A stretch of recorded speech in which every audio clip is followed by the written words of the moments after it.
little bit about your life in America? Yeah, all right. I just want to mention something that I left out. I didn't leave out, I mean, it's important. When I told you about Herzl on the police station, when he grabbed the German cent to show the goat on his head, you know, and the way he was talking, he made me believe that I believed him that that's the way it is. Maybe he's telling the truth. He's not Jewish, and he has got that. So it's no wonder everybody else there believed him. And I wanted to tell you about Shulam, my friend Shulam, that I was talking about a lot. That after I used to, when I came back, the last we were talking about poking, where I lived. That this was about Budapest. I used to go from Poking to Budapest on black marketeering. I mean, I didn't get a job. I was, you know, was a refugee. I was the Shire Suppleiter. One day, I come to Shulam to Budapest on business. He takes out a paper. He said, "Haim, I got some news for you." What is the news? In Arad, Romania, they gave you 5 years in jail behind your back. In other words, if you go back to Romania, you have to spend there 5 years in jail. All right, so thank you very much, Ulam, for the Gitapsir. So I won't go to Romania. I don't intend to go to Romania anyway. I got 5 years behind my back for the cocaine that I told you and the Razir messes. The barber knives. Now America? America. Where did we finish there? That there was a shortage in workers. Yeah, there was a shortage in workers, so there was no problem of getting a job. We went out, I came Friday to the Hayas in New York. Sunday we went out with some people that I met there, and we saw the signs outside, operators wanted. It was all in the needle trade, you know, all sewing, clothes, men's clothes, women's clothes, hats, caps, underwear, everything. Sunday morning, we went in to look for a job, to ask for a job. So naturally, all the Bolbaten, they all spoke Yiddish. We didn't speak any English. Wir haben dich lernen, sorg dich nicht, don't worry about it, we're going to teach you. So I don't know, I saw a electric sewing machine. We're going to show you, we're going to teach you, you're going to make money. And we started the job right away. And you already know to sew because you learned sewing in But Poland. I learned in Europe, had nothing to do with that. I learned with the needle how to sew on a button and sew on this, with very little. But this was, we didn't have to be in that line. But they needed people, and they were teaching you. They taught you how to sew. We got a job. We were making underwear. So we were working there a short time. And then finally, naturally, we found out there are other lines. Then we found out that they're looking for operators. They call that operators in a pocketbook factory. So we started to work in the factory, in the pocketbook factory, and we made already another few dollars. That time, we started off with $27 a week. $27 a week. But I had an apartment. I had some distance relatives that I found in New York. I didn't even know about them. They were related to my friend Shulam also, on the Lower East Side, on East 2nd Street.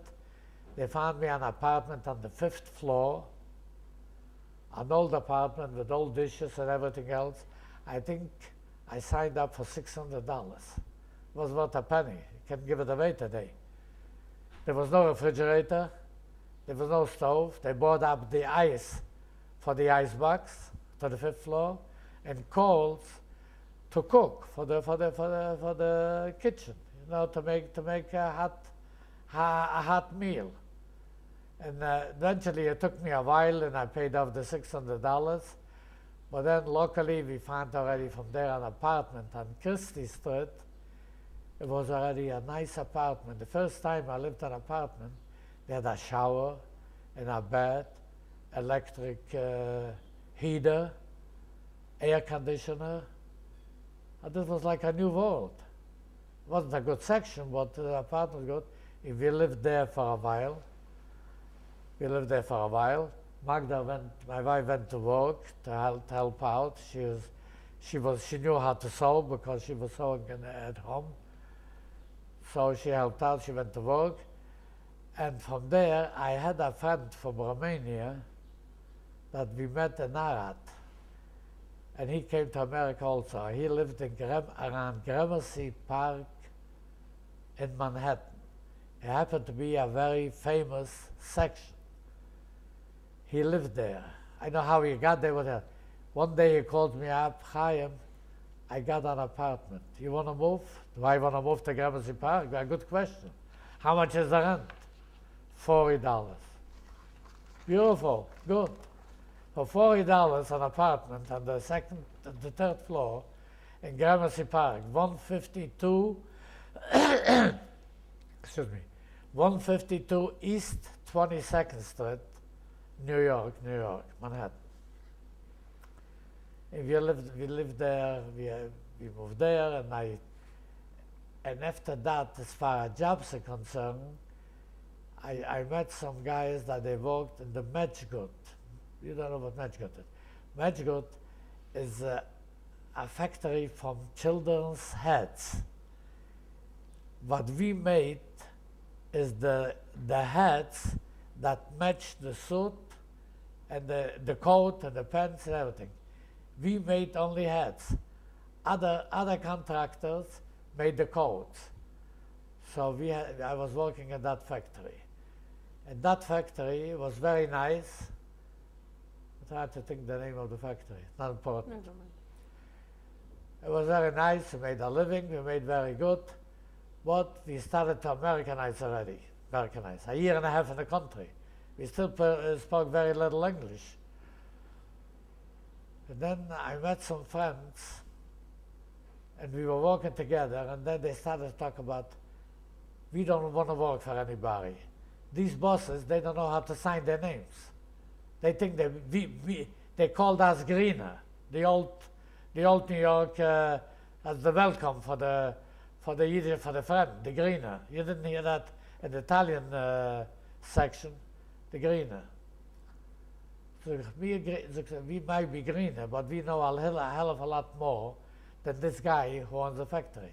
I'm sure he doesn't know how to sign his name, but somehow, if he inherited it, we went in business for ourselves. We left him in the middle of the season. That was a terrible thing to do. But he didn't treat us good either. In the needle trade, in that factory, when we were working piece goods, by the piece, not by the hour, but the hat that we made. There were bundles, small bundles and big bundles. In other words, the small bundles, when you finished it, you started another one, you had to waste time by the thread to rethread the whole machine and everything else, and it was very hard. A big bundle, you started to work with on one black or red or green cotton, you can make.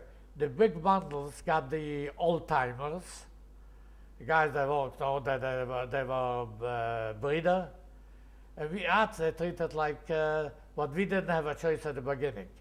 But finally, you began the new business with 2 partners? 3 partners. So you were together 4? We were working before for, I think I remember the name, Triangle Hat Company. Adjustable Hat Company and Triangle. I didn't use it for 50 years, now I remember it. And we went in business. We bought a factory with 22 machines, 3 of us. And we knew where to get the work. We went around Manhattan, to the factory section, the needle trade. We went into these guys and said, whatever you are paying, we're going to give you 25% less. Naturally, they gave us the work.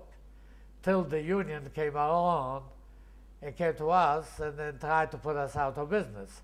But this is not what I want to bring out. So we were doing pretty good. It's a funny thing. We made our living working for somebody else. But for us, we don't work double the time. We worked nights, evenings. I was never home. And between paying rent and paying all the workers and taking off for Social Security and everything else, there just didn't remain much. But we were staying there.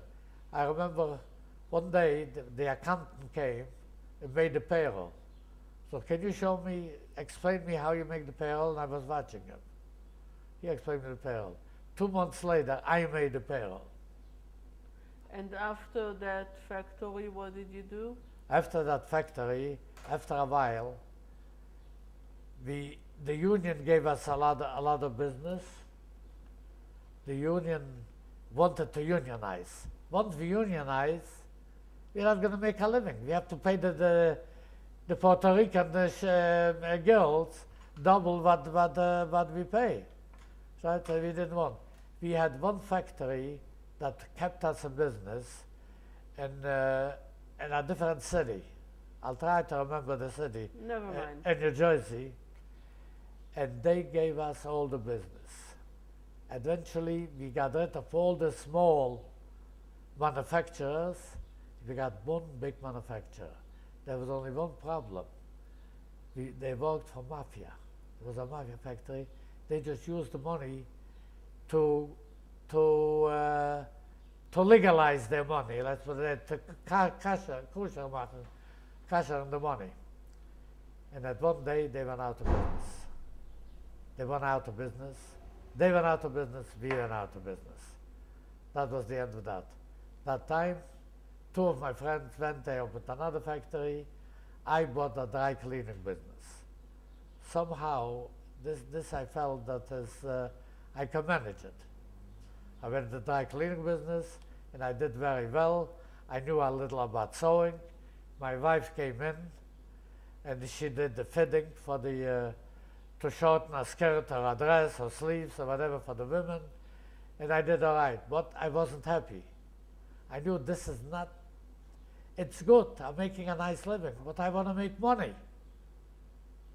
I wanted to, like a lot of our friends, we had Spilkets in the behind, we didn't stay in one place. I bought a cleaning store, beautiful cleaning store, and I was there with my wife, and I said she did the fitting, I had a tailor did the tailoring, and I myself did it. I didn't like it. Once we went to the country, to the Catskills, we met a friend there, few friends, but one guy, I got very friendly with him, Yehuda, and he said that his brother-in-law is in the grocery business in the black section of Brooklyn, Bedford-Stuyvesant. Bedford-Stuyvesant is known all over America. That's a big section like Harlem and Manhattan, Bedford-Stuyvesant, Brooklyn. I went with him. He was working for his uncle in a body and fender shop that he fixed cars. So if we can buy a store together, my brother-in-law is going to help me and give me information and a lot of tips, how or where or what. Eventually, you bought a business there? I did. I bought a business with my friend Bedford-Stuyvesant, and we did very well. All black neighborhood. So we were staying there a few years, and then there was the blackout. In New York, everybody knows about that. We were there at the blackout. And all the stores, Yiddish or not Yiddish, Jewish or not Jewish, they were robbed. But my store, I came in the morning and I opened up like a day before with the key. My neighbors was a 5-family big house, big building, and I had a front store, a big front. They was outside and they wouldn't let any of these Schwarze, that they were robbing and breaking up the stores, they wouldn't let them close even. So I came and everything went well. After a while, I had 2 holdups in 1 week. They came in, they never showed me a gun the first time.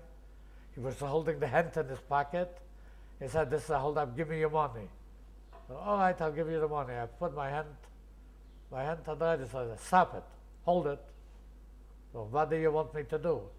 And he was drugged. If he wouldn't be drugged, it would be a picnic. I give him the money and that's it. He didn't know what he was saying. He was shuckling on both sides. And then said, give me the money. So, all right, I'm going to give you the money. I picked one, stop. So, okay. So how can I give you the money? All right, open the register. I push the button and I open the register. Can I take out the money now? Yeah. I take out the bills and I give him. Give me the change, the quarters, the $50. I gave him this. While we were, I forgot one thing, important thing, it's a long time. While he was standing there drugged, and I didn't know what to do, he had a partner outside. I didn't know that. All of a sudden, I see somebody comes in and put his hand on my shoulder. I look up, he was 7 foot maybe, and said a dirty word, give me the money. So then I opened up the register, that's the way it was. And I gave the money, and they left. Some people came in, call the police, call the police. One guy said, never mind, call the police. The police said, it's not going to help you because this happens every day in every store. So after that, I decided that we sold the store, and I went out of business. Then I went in a different business, back to the dry cleaning business. No. Yeah, I think I went, no. I bought another store in Brooklyn, in a nice Jewish section, and I was there a long time with a partner. Then he retired. I bought him out, and I bought in my wife, and she was very good at the register, and I had another girl working another register, and from there I retired. And I was very happy there. You said that your older son was born in 47 in Germany, and the younger son? Younger son was born in Manhattan, where I lived. In Gramercy Park, 152 East 22nd Street. You have 2 sons. Yeah. One is in America, one is in Israel. When you retired to Florida, your son retired to Israel? No, before? He got married in 1980. He got married in 1980. And he said he wants to live in Israel only. And he sure did. He took his young wife, and they came, and their first apartment, the first where they lived, is in near Yamit. What's there? I can't think of it. I know it by heart, and I can't think of it. Never mind it. Near Yamit, which is what they gave back to Egypt. To Egypt. And he lived there for a while, and his wife didn't like it. She couldn't get along with the other neighbors or whatever. They decided, some of the friends found out that they're building a new community City. in Ma'ale Adumim. And one day, when I came there, so we traveled to Ma'ale Adumim. When I came to Ma'ale Adumim, there was nothing here. There was more up to your knee. All of a sudden, you see, oh, maybe somebody lives there. We see a line, and there's somebody did a wash and put it hang it out outside. There was nothing here. And we bought a house on Hagitit. On Hagitit, we bought a house, and eventually, and he moved here. And since then, he was living there a long time. And now, then he bought this house in Mitfenabo. And you have 6 grandchildren. And I have here. 6 grandchildren. 4 daughters, 1 son. Five granddaughters, one and grandson. 1 grandson. Now, one of my granddaughters got married 2 years ago, Elisheva, and she has a baby. So we became great grandparents. Now, before we finish, what is your last message or anything you want to say before we finish? I want my children to know They should be proud Jews. They should be proud that that they live in Israel, and they should appreciate to live in Israel. That was my dream when I was a young man, a young kid in Poland. That was my 4 sisters' dream before they were murdered. They went on Hachshara just to come to Israel. They should be proud Jews, and they should appreciate Israel. And one day, maybe when I'll be 100, maybe I'll come here to live. Okay, thank you very much. Thank you.